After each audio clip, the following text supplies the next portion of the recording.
We have here one of the most heralded high school players in the country and was rated number 2. He was rated the number 2 point guard in the state of Texas behind Kenny Anderson. He broke the all-time national assist record with 1,379 assists. And he was also the 1988 Gatorade Player of the Year and the 3rd team All-American by Street and Smith magazine. Now, this is Derrick Daniels. And don't forget. Yeah. Say, man, welcome to the podcast. Appreciate you man. for having me, Lil Moon. Yes, Nothing but love and respect, man. Yeah. Love and respect. How's your day going? Man, this is a beautiful thing. You know, I'm hanging with guys that I got history with. Some of these dudes, man, I played middle school football with, high school ball with. So I was just sharing with the guys last night, man. It's just, you know, life be lifing, man. So whenever you can get amongst people that you know genuinely care about you, and you get to sit around and reminisce and tell stories, what we used to do, how we used to do it, it's a beautiful thing. Yeah. It's a beautiful thing.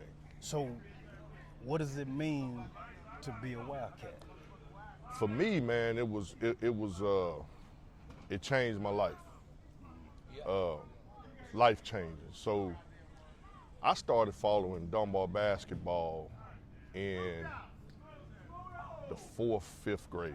Okay. My dad, my stepfather, Calvin Roberts, who I consider him, you know, he has the title as a stepfather, but he was more like my biological father. Okay. And he would take me around. He was a big Dunbar. He graduated from Dunbar.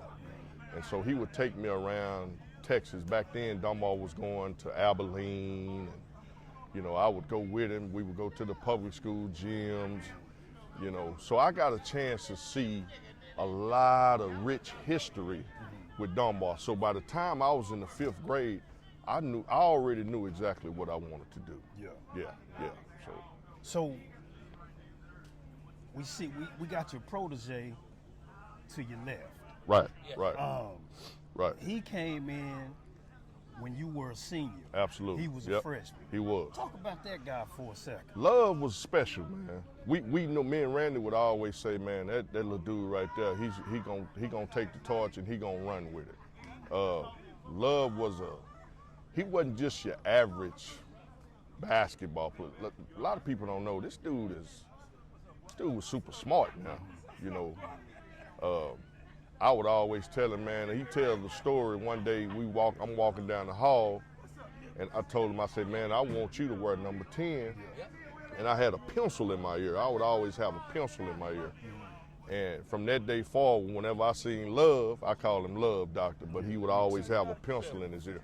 See, everybody followed somebody. Yeah. That's right. You know, Roger Ford did it for me. Okay. I did it for Love. I don't know who was behind Love, but 10, the number 10, man, was special, man. Yes, sir. It was powerful, man. So I was just blessed. God gave me some talents, man. You know, I was a better football player than I was a basketball player. A lot of people don't know that. Yeah. But once I got to Dunbar, I already knew that my ticket out of stop 6 was gonna be through the game of basketball. Yep. So this dude here, man, he's like my little brother. I love him. Nothing I wouldn't do for him, and he's special, man. He's just a special. I'm not even talking about basketball. I'm just talking about in life. Dude's special. You broke the national all-time assist record with 1,300 assists. Yeah. Does that record still stand? It still stands today. It's Okay. 1,379. Okay. And I broke it my senior year. We played Amarillo in Midland. Okay. And so that's when it was broke.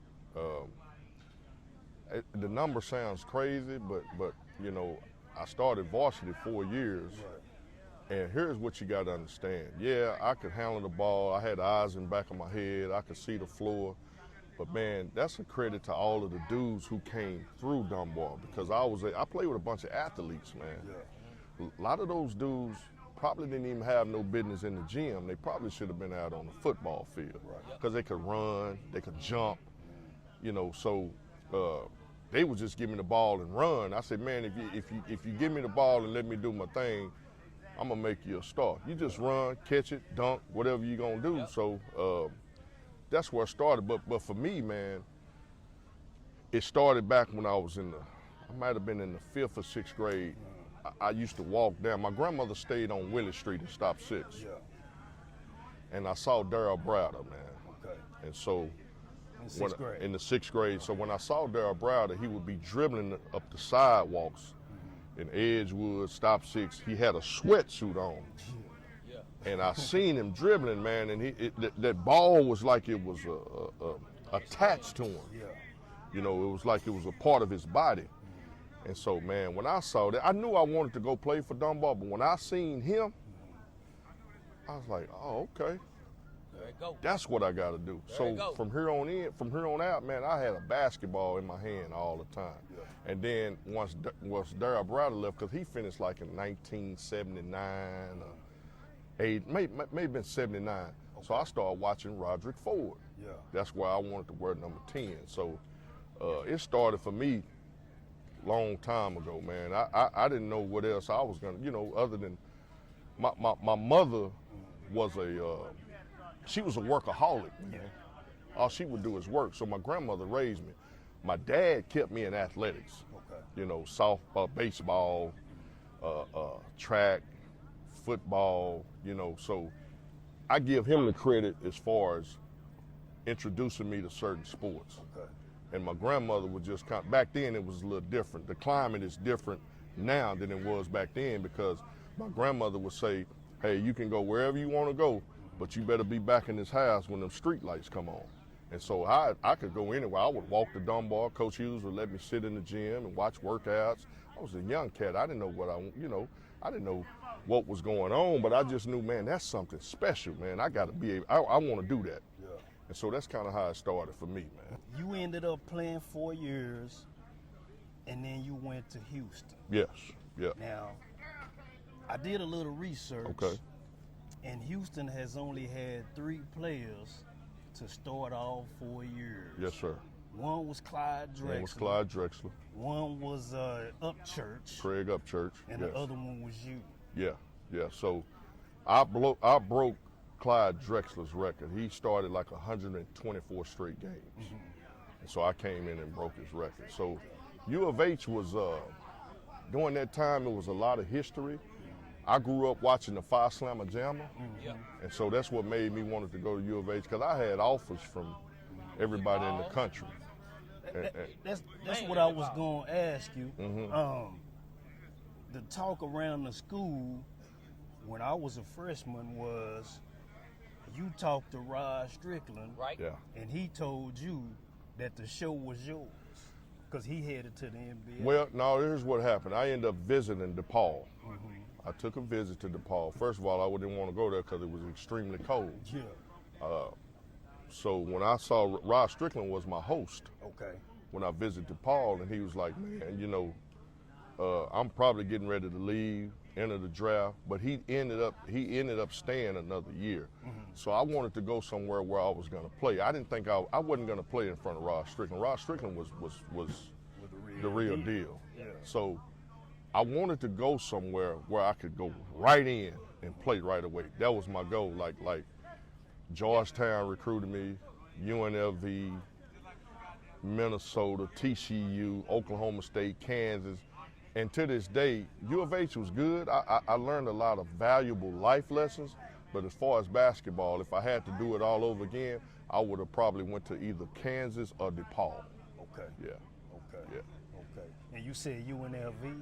UNLV recruited me, but I don't know how serious they recruited me. They offered me a scholarship, but I didn't take a visit. I visited USC, who had George Raveling as the head coach. I visited Oklahoma State, who was with Leonard Hamilton was the coach at the time. I visited Minnesota, who was Clem Haskins. Yeah. I visited Kansas, who Roy Williams. Not Roy Williams. What was this guy's name? I can't think his name, but he was. It wasn't Self. Not Self. Brown, what was his name?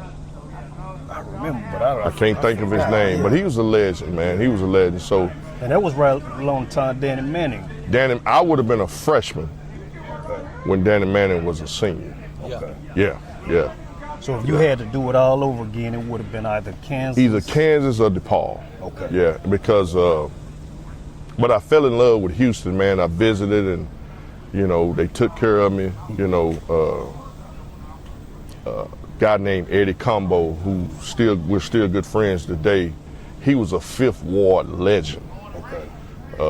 Probably one of the baddest dudes I had ever seen in high school. The other baddest dude I had ever seen was LaBradford Smith. Okay.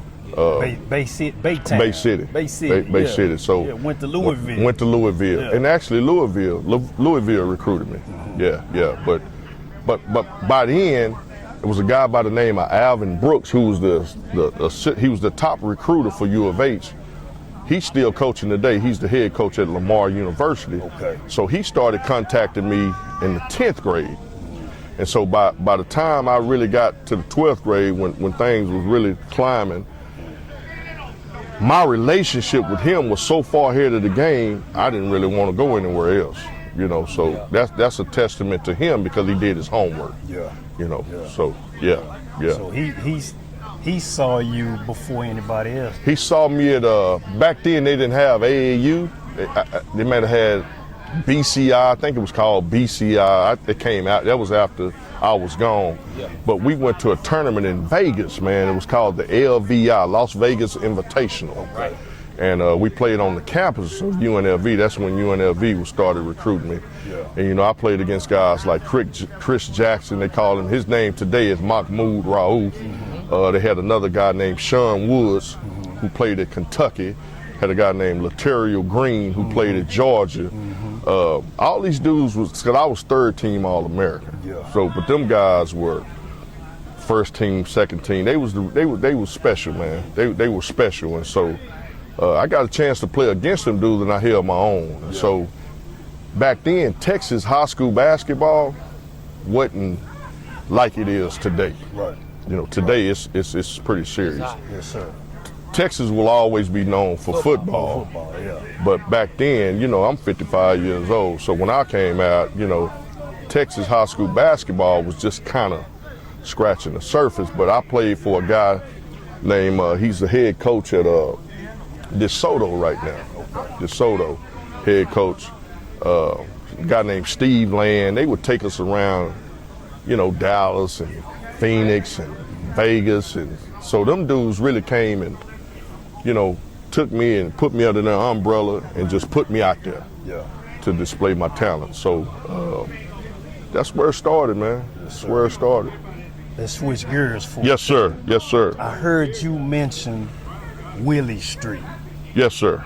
Now, Willie Street is stop six. Absolutely. Yep. The heart of stop six. What does stop six mean to you? Stop six for me growing up, man, was it was for I was a kid, man, and it was everything for me. You know, athletics was my way of life during that time. Like I said, my grandmother played a powerful part in my upbringing because my dad was working. He worked for the post office for like 30 some odd years. Okay. My mom was a nurse. My mom was a nurse, and she worked overnight. So I was always at my grandmother's house. So I stayed down the street from the Stop Six projects. Okay. So I would go down to the projects. We go play ball in the projects. We go to Castlewood. You know, it was places you could go everywhere and play. But this guy named Lawrence, I can't think of his last name, but I would go to, back then it was Dunbar 6th, 7th, and 8th grade. Right. So we would go down there Before they built the one on before they Stark. built the one on, because we were the first ones in that school. But we would go down there and play on Sundays, man. This guy named Lawrence, he ended up going to Trimmer Tech. He was the baddest dude I thought I'd ever seen. Okay. But he was much older than me. And so I'd be on the sideline, dribbling the basketball, just messing around. And Katz was probably 3 and 4 years older than me, but he would always let me play with him because he could really shoot it, right? And he'd say, hey man, I'm gonna let you play, but I need you to give me the, so he knew I really wanted to play. So he would say, man, just give me the ball. And so I said, okay, if these cold cats gonna let me play, I'm gonna be pretty good with this ball in my hand, distributing the basketball. So that's where all of the passes and getting people the ball, that's where that came from. Because in order for me to play with the older guys, you got to get them the ball. Yeah. They ain't finna let you, shoot it and all that. So I said, okay, well, if that's what I got to do, I'm gonna perfect this ball in my hand, and I'm gonna perfect giving people the ball. And so that's where that started. And then I saw guys like Darryl Browder, Codeine, Lil Fred, Sioux Street. Okay. Man, there's so many great dudes that's come through Dunbar, man. See, I saw a lot. Yeah. I was able to see it when I was in the 5th grade. And so I don't take any credit. I just seen guys living out their dream, and I say, man, I want some of that. Yeah. I want to be that. And so as I got older, that skill and that gift that I had just got stronger. Okay. And so, man, I was, I thought I was like a little Magic Johnson, man. Just giving, and coach would, I would always hear him on the sideline, yes sir, yes sir. He was big with words, and yes sir. I make a pass, and I said, man, coach said something. Yeah. So okay, I need to do that again. Yeah. So the next time I go behind my back, throw it behind my head. They always say, he would always say plain vanilla. Yeah. Well, he kind of gave me a pass, man. Because once he knew he could really trust me, he let me do my thing. Yeah. Yeah, he let me do my thing. Yeah. Now you mentioned Coach Hughes. Mm-hmm. What does Coach Hughes mean to you? Oh man, he was everything. He was a god. I tell people all the time. Back in Houston, when they ask about the old I Am Turtle, I didn't see the I Am Turtle days, but they'll talk about it. For me, man, he was like Malcolm, Martin Luther King, because he had so much substance. Yeah. I'm not just talking about basketball, it didn't dawn on me until I got old what he was really talking about. Yeah. We don't do work, we don't do late, we don't do tired. Man, what is he talking about? I'm 14, 15 years old. He would say certain things, and it registered as I got older on a job. Yeah. You don't do work.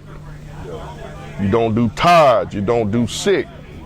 So all those stuff, I said, oh, it started coming back. Dude would take off and walk, and he'd be gone walking 5, 6, 7, 8 miles a day.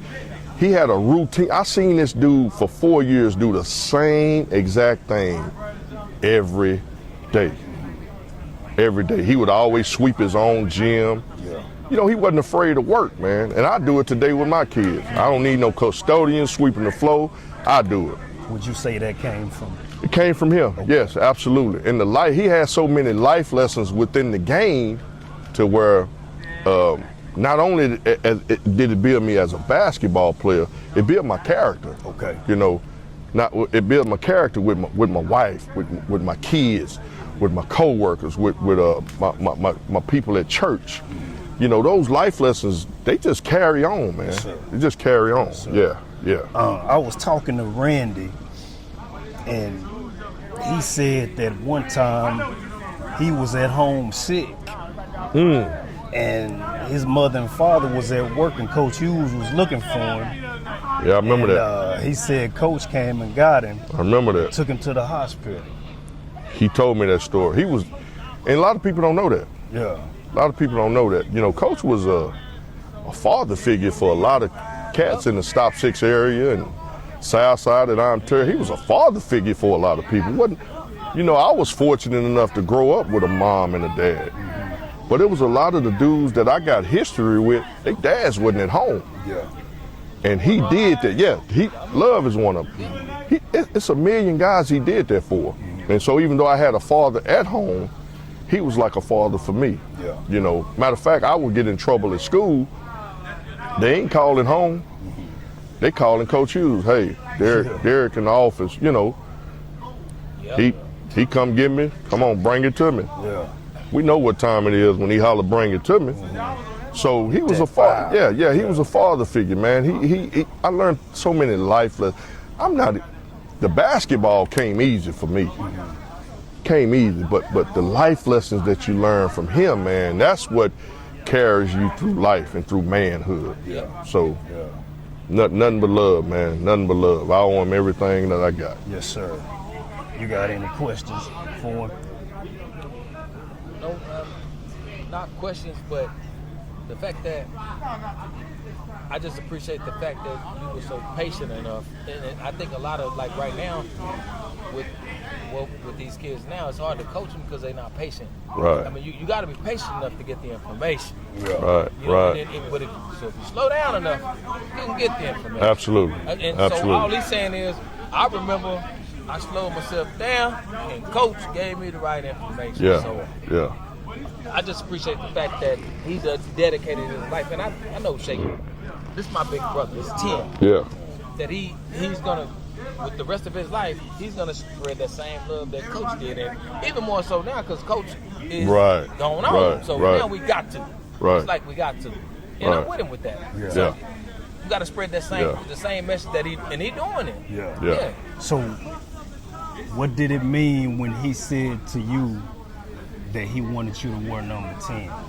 It meant the world to me. And what it meant to me was I didn't even know Derrick was a spiritual dude. I didn't know that about him then.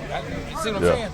But for him to say, man, I like the way you approach the game. I like the way you fight. Yes, sir. I like the way that you're a warrior. And I like the way that you respond to Coach. Because that's what that's what it's going to take to deal with that man. Yeah. You got it, 10. No doubt. You got No it, doubt. 10. So, and Moon, I went there to be 10. So for 10 to say be 10, Did the B10. sky light up? and then the coolest part about it lit up. It was confirmation. Yeah. And Right. cool. Right.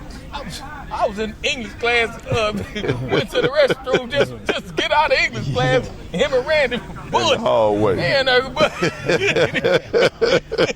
Little Tokyo. That way. Yeah, I Yeah. remember that. I'm finna go, but I want you to wear 10. Yeah. Say less. No brand. Yeah. Say less. Yeah. And the coolest part about what he said was, when I was a freshman and we went to Denton, that's what I love about Randy. These dudes is cold, man. Yeah. We was in Denton, we was losing the damn game. We was Yeah. losing, but they stayed calm. Yeah. Randy stole the ball and went down and dunked that ball. Now, Coach let me dress up for that game, right? Derrick is wearing number 10, right? He let me wear number 10 with my freshman jersey. Yeah. And I had on, but I didn't get in the game, so nobody seen it. But I was number 10. It's going. Hey, you got a bachelor's degree Yes, sir. in what was it? Exercise and sports science. studies. Yeah, Sports yeah. science. Yeah. What is that? Explain that. PE, Okay. physical education. You know, every school has different names for what PE is. You know, they start using these big names. Okay. So I knew once the ball stopped bouncing, I knew what I wanted to do. I wanted to coach, man. Yeah. And so I knew I wanted to go back to school. I had to go back to school because I ended up transferring after I was chasing the dream. I tried out with the Milwaukee Bucks, the rookie free agent, out in Rochester, Minnesota. Rochester, meaning it was in Redondo Beach, California. And then I ended up getting cut, and I got drafted in the CBA. It was called, now it's called the NBDL or something like that.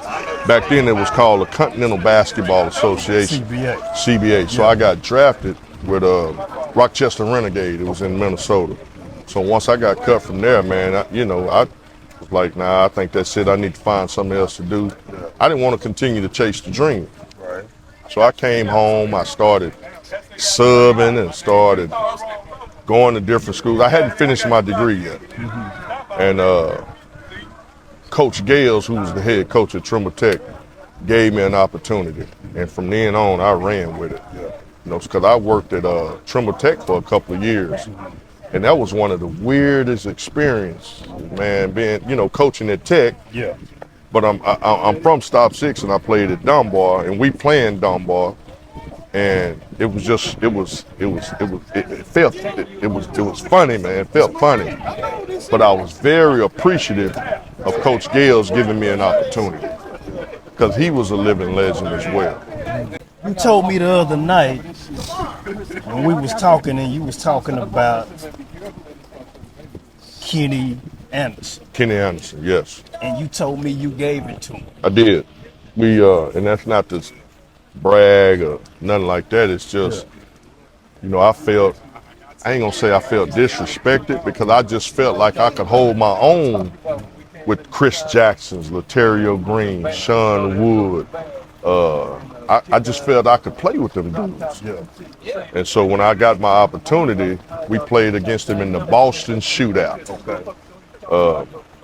I had me, Randy, Oliver Miller, RIP, my guy. We was in Boston, and we played Kenny Anderson, and man, I don't know what came on. It was I was like in a trance. I was like, this is my opportunity, and I wasn't gonna let it pass by. Yeah. So after that game, he knew who I was. Yeah. So did you hold him on his left side? You know, Kenny Anderson, he's a lefty, but Kenny Anderson was real smooth, real quick. He could go left, he could go right. You know, he had that, New York was the mecca, man, with guards. Yeah. So he was a part of that. Him and Kenny Smith played at the same high school. Yeah. What does Spanky mean to you? growing up? Spanky was a lot for me, man. He was like a mentor. He was like my dad. I actually stayed with Spanky. Okay. Spanky family, man. Okay. He said he couldn't stand me when I was in middle school and coming in high school, and he didn't like me, But Go sit over there, man. Go sit over there for a minute. he was Spanky was Spanky he's a legend, man, in himself. He got a chance to. He was around Coach Hughes when Coach Hughes was really in his element. Yeah. So yeah, he was young, and so I'm gonna tell you how deep this guy is with me. His mother raised my son. Okay. She babysitted him. And when I was trying to figure out what I was gonna do after basketball, I would drop my son off with his mom, and I would go work at the Boys and Girls Club. And I was like, I got to get back to school, finish my degree so I can go do what I want to do. So this guy is very instrumental for me. If it ain't for Spanky is a legend, man. I mean, without him, it ain't no me, because we all followed somebody. So now this dude is everything for me. Everything. What do you think about this guy, man? Well, like everybody been saying, yes. I love you, man. Well, country, Yeah. I saw him in rap. Okay. He didn't look like he was from Fort Worth, Texas. The way he was shaking the baby. Yeah. He looked like he was back east from New York or something. Yeah. Fit right in. Oh, man. Unbelievable. What about he had more shit than everybody else? You good? I seen Derrick passing the ball, and I had the same. I went to Chicago. When I moved to Chicago, I saw that. Because that's what they do 24/7. Derrick, before all that came into play, Derrick was doing that shit all on his own. He was just a natural. See, we would take Spank. We were all disciples of Coach Hughes, but Spanky was like David. Yeah. There you go. Spanky was like a David. We were all disciples, but he trusted Spanky. Yeah. So, and then once he trusted him, and he said, "Man, we're gonna put together this mash. We're gonna take these Dunbar guys, on a tour." I was working for the Boys and Girls Club, so we had the resources. Spanky had the gym.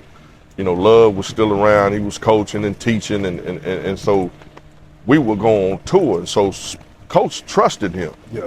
Like I say, we were all disciples of Coach Hughes, but he was like David. He was like, the Bible speaks about a man after God's own heart. Yeah. Well, that's how he was with Coach. He was the connect. Coach loved all of us, but Spanky was that guy, you know. Yeah. So, and when we started going on tour, traveling the country with the Jeremy Smiths, the Lance Jacksons, the Darios, the Chris, you know, them guys, man. So what we did, took them on tour, and so that itch had became stronger for me to coach. I said, yeah, I got to get back in school, get my paper so I can go do what I want to do. Yeah. I wrestled with it for because I would always tell Spank, it's something I'm not doing, man. It's something I want to do, because I was working at Bell Helicopter. I had but I remember that. that was man, that's a job where folks retire from. It's a hell of a job. Yeah. But it wasn't me. It wasn't my purpose. You know, so now I get a chance to wake up my hardest thing is just waking up. Once the Lord wakes me up in the morning, that's the hardest part for me to going. Once I get to work, man, I'm doing something that ain't even work. Yeah. Yeah. You know, that's what it's all. I'm just doing what somebody done to me. I'm giving back. I'm coaching girls, but I'm giving it back. And Lord knows I never would have thought that I was coaching girls, because, man, when I was growing up, I can share this with you, Moon. I was a wretch undone. Yeah. You know, I'm chasing women. I'm drinking. I'm smoking. And see, let's be real about Yes, this. sir. Yes, sir. You know, I'm doing things, man.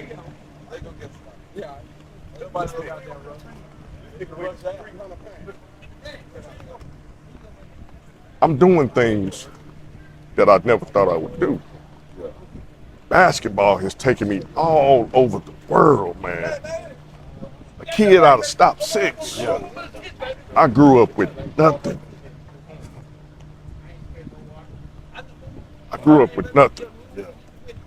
So my testimony, man, it's God has been good to me. Yes, sir. Yes, sir. It's been good to me. I don't want blood on my hands. So I'm going to give it back. Because when I get to them gates, I got to hear him say, man, well done, my good and faithful servant. Now, am I perfect? No. I still struggle with things. Yes, sir. But I'm not afraid to fall down on my knees, Lil Moon, and give him what's due. It's called grace and mercy, man. Yes, sir. And so for that, I'll always be grateful. I'm just giving back what people has gave to me, man. Yes, sir.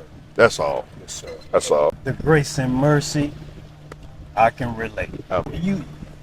You coach at C.E. King King High School. Yeah. High School, and you made the playoffs for the first time this year. This past year was my first year as a head coach. Okay. We won more games than has ever been won at C. King as my first year. We won the district championship. Yes, sir. Matter of fact, the team that beat us won the state championship this year, Summer Creek High School, which is awesome.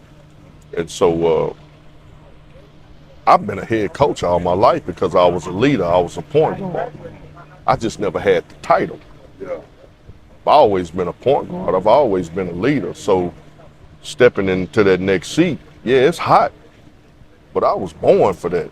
God gave me something that said, man, I got you. You just follow me. I'm gonna do the rest. The big part about it, when I collected them to do MASH, Dunbar kids during the summer, one thing I figured out that him, Otis, say, man, they knew so much about basketball until I had to learn a little bit from them. Sure.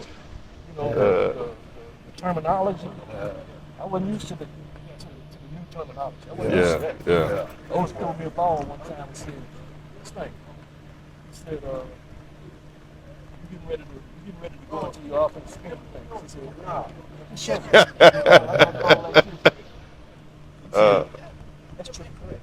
Yeah. I've been hearing triple threat. I Yeah. ain't told nobody, but I didn't know what the fuck triple threat was. Yeah. He said, that's triple threat. Yeah. Yeah. He said, what can you do with triple threat? Yeah. I said, man, I can shoot it, I can do it with glass. Yeah. I said, 3 options. Yeah. Yeah. I said, he Yeah. said, so Don't change. You know, Yeah. they teaching me as I Let's talk about the Westside Lions tournament. Okay. 1987. At the end, my junior, I was a junior in high school. Junior. Yeah. Did y'all win in 87? We did. Okay. Yeah. We Who did y'all? Was it Baltimore We Dunbar? beat Baltimore Dunbar. Okay. Yeah. Okay. Yeah. So, was that the James brothers? that was Sam Cassell Okay. and Booby James, Carl James.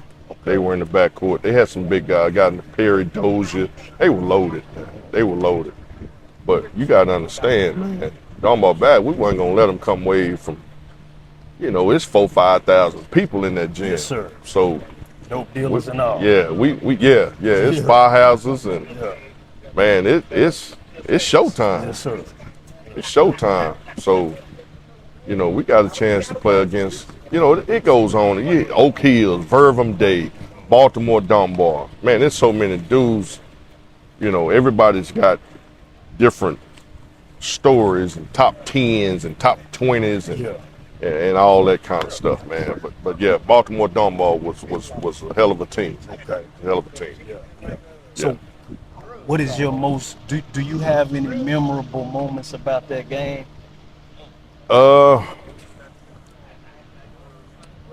I would say the most memorable moment, I was a team guy. Just to be able to win, you know, I just wanted Coach, you know, Coach Hughes meant everything to me, man. I didn't want to let him down. Yeah. And so just to be able to get a W and say we beat Baltimore Dunbar, Yeah. that's enough in itself. Yeah. My success came from Just because he had to execute that dude. the guys that I played with. Yeah. Yeah. You know, that's where my success came from, guys that I played with. You know, if it ain't for them, I can't be the National High School All-Assist leader. You know, I can't do that without them. I can't do that without Coach. You know, I can't do none of that. My success comes from the guys that we played with. You know, that's what that's all about. heard one thing that I hadn't heard in a long time or ever. They played Booby James. Okay. Coach. What's that? Midways of the first squad. Coach said, Derrick Daniels is your goddamn shit. Because he knew what he was up against. Yeah. So it's time for you to shine. Yeah.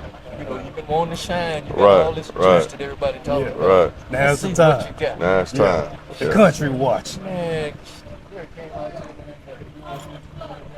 hitting somebody going to the basket from the baseline Yeah. between his legs. Showtime was in.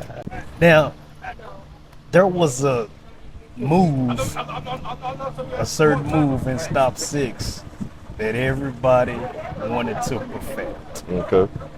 And it was called a hesitation. The hesitation, yes. And we watched you. Yeah. And you said that you watched Codeine. Codeine, that's where I got it from. Okay. Wayne Mathis. Explain the hesitation move to the people who Well, might not for have me, it's I watched Wayne Mathis. Codeine was the first guy I ever seen doing it. They called it the hesitation and all that back then, but it was the same thing that Allen Iverson was doing back when he was playing. And Wayne, for me, was a natural point guard. He believed in getting everybody involved first. He was the first guy I seen doing that. So I said, okay, he's a Dunbar point guard. So I just thought that, okay, if you're going to play point guard for Dunbar, there are certain things you're going to have to perfect. Yeah. That was one of them, you know, the hesitation. And I wasn't a natural shooter, but I could shoot it. So if my jump shot was kind of on, the hesitation, it was almost like I was unguardable. Okay. Because you got to be able to make shots in order for the hesitation to work. Because if you're making shots, then the defense is going to bite on the hesitation, and you can do other things with the basketball. So that's where that came from Codeine. Yeah. Earlier I asked you what he meant to you. But now I want to know what was it like or how did it affect you when it passed? Well, for me, you know, his health was failing. And so it's like, you know, it's coming and you know it's gonna happen. But when it actually happened, you know, I sat in my office and I just sat there, man, you know, just trying to remember all of the good things, the life lessons.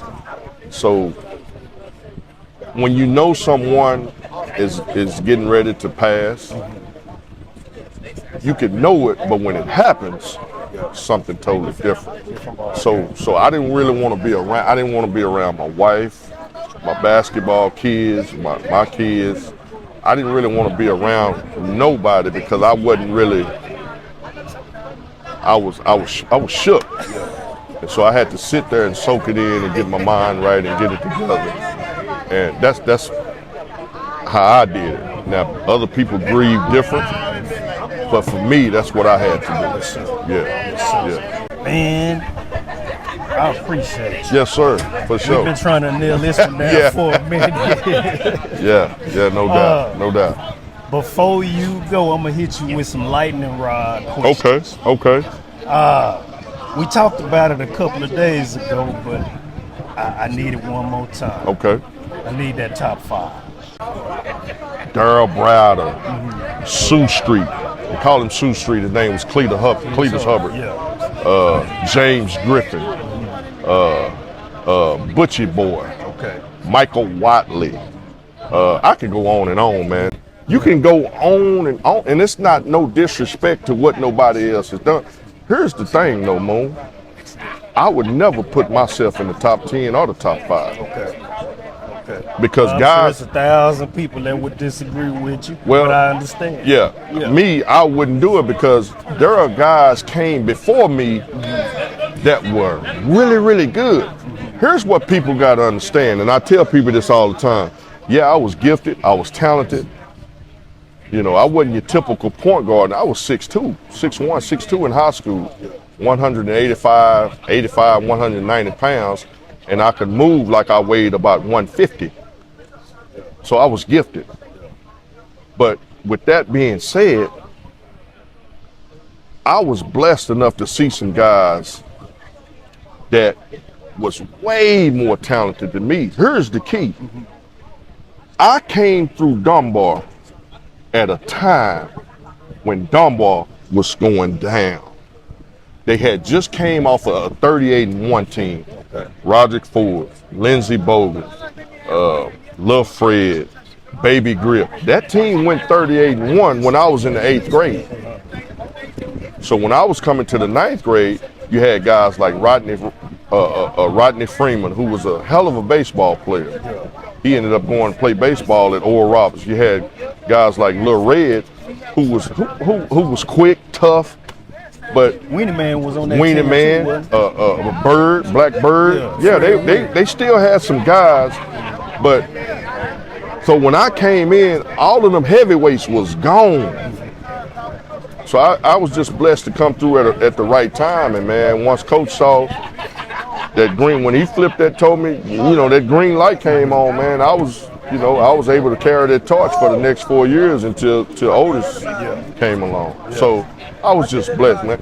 No disrespect to nobody else, but yeah, I got a top 5 and a top 10. And that's just, you can talk to everybody. Everybody's gonna have a different opinion. At the end of the day, if somebody didn't have me in their top 10 or their top 5, it's okay. How am I arguing with what the next man, how he feels with his opinion? But at the end of the day, just know that you can't argue with nobody about that. But I got them because to me, the Darryl Browders, the Michael Watleys, the Sioux Streets, them dudes was like gods to me, man. What was it like the first time you saw Darryl Browder on the court? The first time I saw him was dribbling that basketball on the sidewalk. He was in Edgewood and then Stop 6 dribbling up the sidewalk. He had a sweatsuit on, one of them sweatsuits on. When I first seen him doing that, I was like, okay, that's Darryl Browder. That's what's got to be done. But when I seen him on the court, I was like, oh man, he's unguardable. He was a gym rat. See, here's the thing, Moon. I wasn't a gym rat. I wasn't a gym rat. I was just naturally gifted. The guys like Martin Wilson, Darryl Browder, them guys had to work on their craft. I could take off 2 or 3 days and come in the gym, and it's like I had never missed a beat. That's not a credit to me. That's just a gift that God gave me. Them guys worked at it. So that's the difference. Them guys they were gym rats. Man, there was time when Martin Wilson and Darryl Browder spent the night in the gym. Coach trusted them dudes so much, them dudes had keys. I remember Myron had a key. Yeah. I'm going home. I'll see y'all the next day. I'm not finna stay in no gym. I'll see you tomorrow. So them guys was just gifted. You know, they were just workaholics, man. So I was just naturally talented. Top 3 NBA point guards of all time. Magic Johnson is number 1. Okay. Magic Johnson is number 1. John Stockton is number 2. And then a guy that played later on and played from U of H, his name was Otis Birdsong. Long socks. Yes, sir. Yeah, them my 3. Them my 3. So you gonna leave Isaiah out of it? When you see during my era, here's the difference. During my era, when you say point guards to me was somebody who could facilitate, who could get other people going, and then they could get themselves going. Isaiah Thomas was gonna score. He was gonna. Could he pass it? Absolutely. But John Stockton, Otis Birdsong, Magic Johnson, them dudes was facilitators, man. So when Isaiah Thomas was left off the Dream Team, was that a legitimate? I think it was a little disrespectful, but I don't know the history between him and Michael Jordan. I'm sure, that's above my, but I'm sure it was something, but I don't think he should have been left off. Because he's a Hall of Famer. Yes, sir. He's a Hall of Famer. I had to ask you a couple of questions about Isaiah because that's who I idolize. Okay. That's a good one. Yeah, that's a good one. Bad boy. But you was right when you said he was a scorer. Yeah, he could score. He could score first. Absolutely. Yeah. The top 3, Magic is Magic, Stockton, and Isaiah. Isaiah just had that attitude, and Isaiah kept Michael Jordan from winning the championship because he had that attitude with the Pistons. Bad boy. Bad boy. So get over your grievances, bro. Because Isaiah was get over your grievances. Isaiah was like, okay, damn, I'll whoop one of you niggas on TV. If that's what you want to do, nigga, I will whoop you, nigga. Straight from Chicago. Man, and on the top 3. Now the argument that I've heard about John Stockton is without 2 things: Karl Malone and the pick and roll. John Stockton. He wouldn't be as effective as he was. He wouldn't. Nah. And he wouldn't. I don't think he would. He wouldn't. I don't think he would. They perfected that pick and roll though. The first people I seen do it. Yeah, they perfected that. They perfected it. But with that being said, if you take that out the equation, then Jason Kidd. Jason If Kidd. you take the pick and roll out, Jason Kidd. Without a doubt, Jason Kidd. Without a doubt, it's Magic Johnson, Isaiah, and Jason Kidd. Jason Kidd. Yeah, he was a pure point. He was a pure point guard. Yeah, he was a pure point guard. I can't think of nobody else. He didn't need no pick. Jason Kidd was Jason. Chris Paul is the last of the Mohicans, but he wasn't Jason Kidd. He wasn't Jason Kidd. He wasn't Jason Kidd. Jason Kidd was a problem. For the record, Magic, Isaiah, and Jason Kidd. Give me a number 4. You can say, I won't say Chris Paul because he hold the ball too long. Point guards don't really hold the ball that damn long. Because we look at you ain't all that dribbling. That's why he ain't number 4. Because he dribbled too much. You run the shot clock down, but that's why he wouldn't be number 4. But I'm just trying to think about a number 4. Well, number 1, John Stockton is the all-time assist leader. He is. That ain't got nothing to do with nothing. He had Malone. They can say the same thing. I'm the all-time high school assist leader. So playing with Randy Williams and Mark Chambers and Myron Wilson, people could say, well, it ain't got nothing to do with nothing. They can't say that. I disagree with that. You just named Wait. We named one man he was throwing the ball to. Hold up. Now, Malone. the difference between John Stockton and you. You throw the ball to everybody. Well, no, not just that. But John Stockton didn't have the ability to get open and get it. No, he didn't have no flash. No, he didn't have that. Yeah. He didn't have that. Without that pick and roll. Yeah, he didn't have that. I just Malone. Now he does have the most assists. Yeah. I have to take my hat off. Shay, But without Karl Malone, he wouldn't have. He wouldn't. You could be out. You could be right. But You could be right. you done named several people that you had to hand the ball to. Right. Several different Right. people. It wasn't one. It wasn't Right. two. Right. I'm handing the ball to everybody. I'm still waiting on your 4. I'm still waiting. On his It four. might be Chris Paul. Even though he held the ball too long, he was a legitimate, and still is, a legitimate point guard. I can't think of nobody else. On the cool. I'm trying to think of other than Chris Paul. He held the ball longer than than we would. Yeah. Absolutely. But he hold it for a purpose, and he get that purpose done. Yeah. And I can say this, just like Shake said, all the people, Chris Paul can name dozens of people he done did it for, and they trusted him. So that's no, seriously though. In retrospect, like looking at it, if you get that many people to trust you on different teams all this time, You gotta go. Let me throw a name out. He didn't have a longevity in the NBA with Rod Strickland. He played a while. I'm gonna go ahead and put him fourth until I can think of somebody else Rod Strickland. as a point. Rod Strickland was more than a point, bro. I mean, Rod Strickland was just He a hooper, man. Yeah. Like He could score. He could distribute. And Magic could too.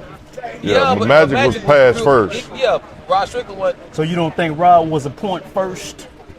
He was like Browder. I know he played the He was point. like Browder. He was a combo. Okay. For He one, couldn't shoot though. Strickland. Yeah. Not, don't know. it wasn't He could pretty, shoot. but We he don't could know, he could because score. He could, he probably could say he didn't have the most consistent shot, but he could score. He could break you down and shoot them floaters. Yeah. He was shooting floaters Yeah. before they even started shooting floaters. Yeah. They shoot them now, but he was shooting them back in the 80s. that's a good argument. Yeah. You could argue that. I'm struggling to come up with a 4. But all I could think of was Strickland. Say, Mark Jackson. Yeah. Mark Jackson. New York. Yeah. That's New York. Yeah. you can say that, Yeah. and then if you just get down to the truth of the matter, Mark Price. Mark Price. Yep. Mark Price was nice. He was all right, but nice. Mark nice. Jackson was a for real facilitator. Yeah. Yeah. Mark Jackson can score that thing. Mark Jackson gonna get people involved first. Yeah. If it weren't for Michael Yeah. Jordan, Mark Price would have won a ring, man. Yeah. That's the truth. Yeah, Craig Elo. He didn't miss those shots. He had the highest free throw percentage. He had the highest 3-point Yeah. percentage. Mark Price. Well, who did Chicago beat in the finals that year? They beat Westside them to get there. Now they beat Cleveland to get there, but they beat somebody in the finals. Now I don't think Cleveland could have beat that West Coast, that Western Conference team. Mark Jackson was good, but he's not number 4. Mark Jackson is not. Mark Price is number 4 before Mark Jackson. I disagree. Okay. Once again, it's opinionated. Yeah. If we're see, I grew up in the era point guards, not scoring. That's just the era that I grew up in. You facilitated, and then once everybody got involved, then you did your thing. To me, Mark Price was a very good player. Don't get me wrong, I'm not taking that away from him. But when we talking about point guards, it's a difference. Mark Jackson was that dude. He's from New York. In my opinion, some of the baddest point guards are out of New York, the Mecca. Yeah. Kenny, You know. I feel that. Kenny Smith. Kenny Smith, Yeah. Kenny Anderson. Yeah. Yeah. Huh? Yeah, the Mecca. Now Mark Price was a hell of a dude. Now, you don't. Yeah. But Mark Jackson, Yeah. slow as Christmas. And couldn't shoot. Couldn't shoot it, but he might have 15 dimes, 10 points. And a W. You know, Reggie Williams loved him. What is this? And right a W here? though. And a W. And a W. So that's what I'm saying. Now, This could how he he shot them free hey, throws. now could he guard Mark? Could he guard Mark Price? No. Wasn't too many people could say. No. Yeah. So that's just my take. You know that's a lost art today. Guys are scorers. Even point guards, they scoring, man. Now, if you ask any of us, would you rather play with Mark Price or Mark Jackson? Mark Jackson every day, man. Yeah, because he gonna give it to you. Yeah, he gonna give it to you. For one, Yeah. it's just he gonna give it to every you. day, right? Because Mark Price was a 22-point scorer a game. Mark Price and Craig Elo. Yeah, He averaged 20 to 22 a game. So, yeah, he wouldn't be the ideal point guard to me. Another white boy. What's his name? He plays with Mailman. Stockton. Stockton in there. He in there. all time. But the argument was, without the pick and roll and Karl Malone, he wouldn't have Maybe had not. the numbers that he had. Maybe not. Maybe.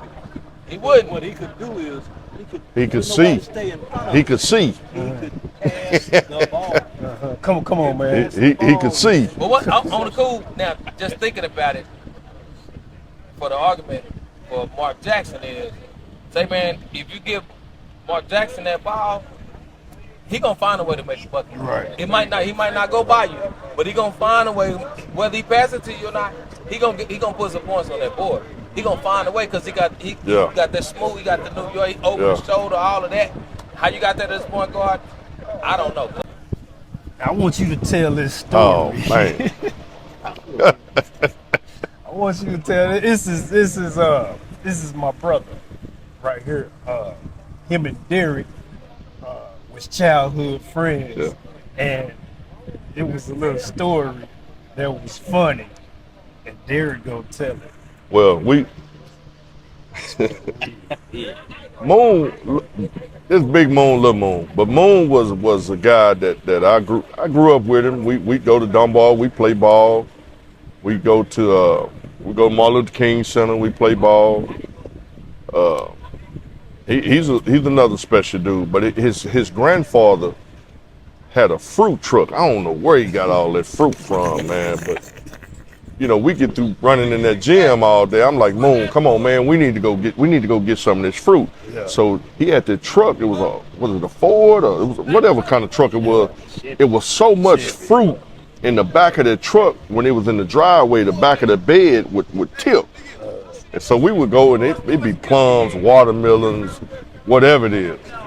So I messed around and grabbed a BB gun or something one day, man, just horse playing, messing around, and accidentally shot the dude in the leg. And I was so nervous, man, I took off running, going back to the high school. Man, I'll never forget that story, man. Chase it? I was gone. Hey, I looked at the door, man, and he was going down Carmody. We don't need to chase him after that, man. He had some pretty good speed. I back was in the day. shape then, man. So. He had pretty good speed, man. He had to jump on me already. The initial shock slowed me down. Oh, man. So before you go, Y'all don't move. give me your Yeah. top 5 DB coming. Dunbar. All right. He just drops off some pieces. See, going to the store right DB right there. Of course, everybody gonna say the basic name, Derrick Browder. You know, he's number one for me. And then let me see. I've seen a lot of players play, so I'm gonna go with Rodney Washington. I used to like him. Baby Griff. Baby Griff, yeah. You know, Weenie Man. Weenie Man. Weenie Man, yeah. Tim Howard. Yeah. Yeah. Then you know you gotta go with my boy Shake D. You know. Yeah, that's cool. You go with 5. He's go with 5. You can put Winnie and Slow in the same situation. But Weenie shoot better. Oh, Winnie was the shooter. That Slow was poison down on that block. Exactly. That's good. Man, let's go with no. See, everybody. 5 was the big man. No, Rodney Washington was He was 4. He was 4. Okay. Yeah. Man, I'm gonna go with 5, man. I can go with my one of my specials. I used to like Lil Fred, man. Lil Fred Hamilton. I don't know if y'all know him. Yeah. It just depends on the different. I mean, you can't argue with nobody. I mean, once again, Darryl Browder, Cletus Hubbard, Michael Watley, Butchie Boy, James Griffin, and you got Andre Allen coming off the bench. That's you can win a state. You can win a few state championships with that top 6 right there.